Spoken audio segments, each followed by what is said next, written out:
Yesterday saw the release of some audio of a 9-year-old child calling a charity, begging for work. She says, you can hear her quite clearly, you can find this online. She says, I will sweep floors, I will clean, I will do anything, just please give me some work. Now this is because her father had lost his job as an HGV driver, her mother had recently passed away, and her father and herself had claimed universal credit, and they were in this 5-week period, this notorious 5-week period imposed by Ian Duncan Smith, where the claim is being processed and you're not entitled to any support. This is a direct indictment of 8 years of Tory austerity. Now, they said in the last budget that austerity has ended.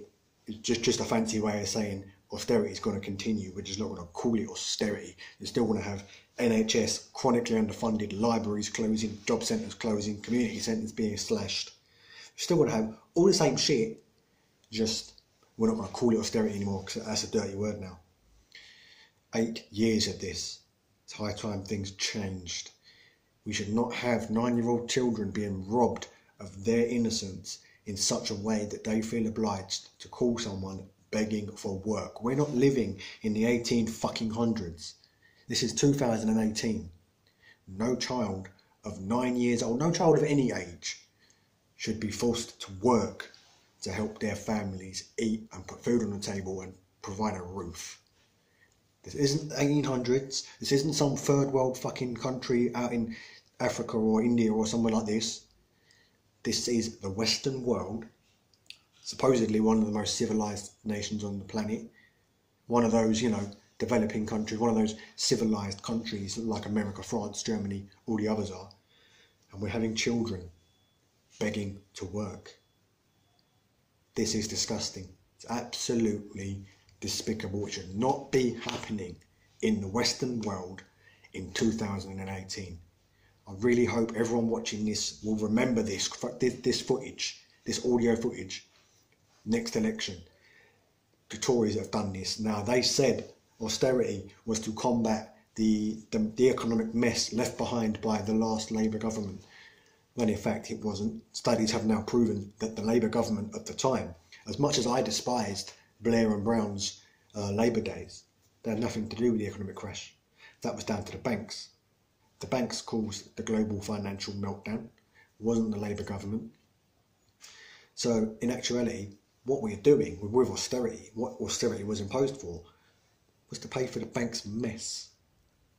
Meanwhile, top bankers, JP Morgan, etc., Halifax, Barclays, Santander, all in that lot, they're running away. Their top earners are earning billions, getting bonuses left and right. Joe Bloggs has to strive, has to graft to make a living. People talk a lot about the problems in society, and they should. A lot of people blame immigrants. A lot of people blame Poles, Romanians, Lithuanians. They blame Indians and Africans coming over, taking our jobs, taking our benefits, taking our homes. No, it's not them. It's the banks. They're the big problem. The banks and their Tory mates. If you look at the Tory party, so many Tory MPs have backgrounds in banking, have backgrounds in, being landlords, backgrounds in corporate interests. Fucking Theresa May's husband owns stocks in BAE Systems. Why do you think she was pushing to fucking go and fight in Syria? Why do you think she's selling bombs to the fucking Saudis to bomb the shit out of Yemen? It's all, the Tories are completely self-interested. They don't care about the average working man sweeping the roads or driving the HGVs or emptying the bins. They do not care. Please stop buying the right-wing shit rags, because once again, guess whose interests they're running? What do you think happens when Theresa May meets with Rupert Murdoch and they have lunch together? Do you think they discussed the weather the previous day? No. Theresa May will say to Rupert Murdoch, oh, I've got a big problem with housing. I can't seem to build enough houses. Do me a favour. Print in your paper, in the Sun, print that it's immigrants coming over, too many immigrants coming over and taking all the houses, and I'll give you a nice little tax break. Rupert Murdoch does that, gets a nice little tax break for himself, a nice little down payment to put on his new yacht or his new fucking house. The government's happy, Murdoch's happy.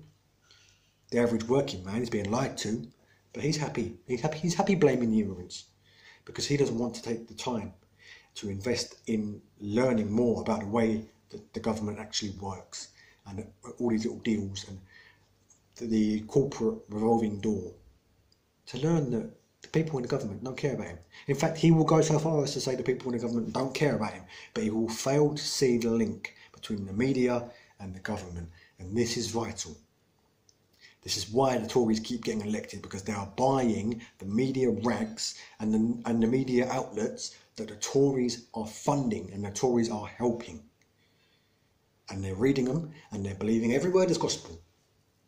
And they're taking that, making their beliefs, and their beliefs, your beliefs, that are anti-immigrant, anti-EU, anti-whatever, they are directly in line with what the Tories want you to think. Put the newspapers down, pick up a book, because it's high time we stopped this system of austerity and this system of self-interest that is causing 9-year-old children to call charities begging for work. Thanks for watching. See you next time.